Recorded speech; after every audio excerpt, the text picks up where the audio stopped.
ফুটতে শুরু করে দিয়েছে ইলিশ মাছ, তাড়াতাড়ি করো। হ্যাঁ এই তো হয়ে গেছে।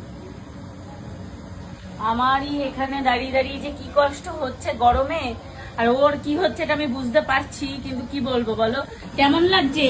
কেমন লাগে? যেরকম বলেছো রান্না করে খাওয়াবে। আমার ভালোই লাগছে, সুন্দর লাগছে। কি করো খুবই ভালো লাগছে। করো করো, সারা বছর করতে হবে এবার। এই যে আমি দেখে নিলাম হ্যাঁ তুমি করতে পারো, এবার সারা বছর করতে হবে। এবার কিছু লোক আসবে কমেন্ট করতে যে তোমার তো এটাই কাজ রান্না করা, করতেই হবে, আর দেখানোর কি আছে।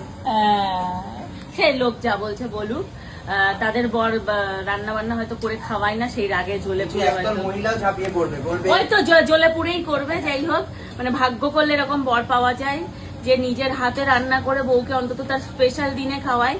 অনেকে ভুলেই যায়, কিন্তু আমার বর ভোলেনি। মানে আমার জন্মদিন মানে ও 1 মাস আগে থেকে কাউন্টিং করে কবে আমার জন্মদিন আসবে, আমার জন্মদিনে ও কি কি করবে। এই বছর ভেবেছিল বড় করে, আগের বছর ও নিজে বড় করে করেছিল, এই বছরও ভেবেছিল বড় করে করবে। আমি পুরো বলেছি কিচ্ছু করবে না, তাও বন্ধ করেনি। তাও আমার মা বাবা, দিদি, জামাই বাবু মানে বলছে একদম নিজের মানুষ যারা আছে তাদেরকে নিয়ে এই দিনটা কাটাতে চাই ও। ঠিক আছে করুক, এই যে নিজের হাতে সব করছে, করো করো। আর হয়ে এসেছে।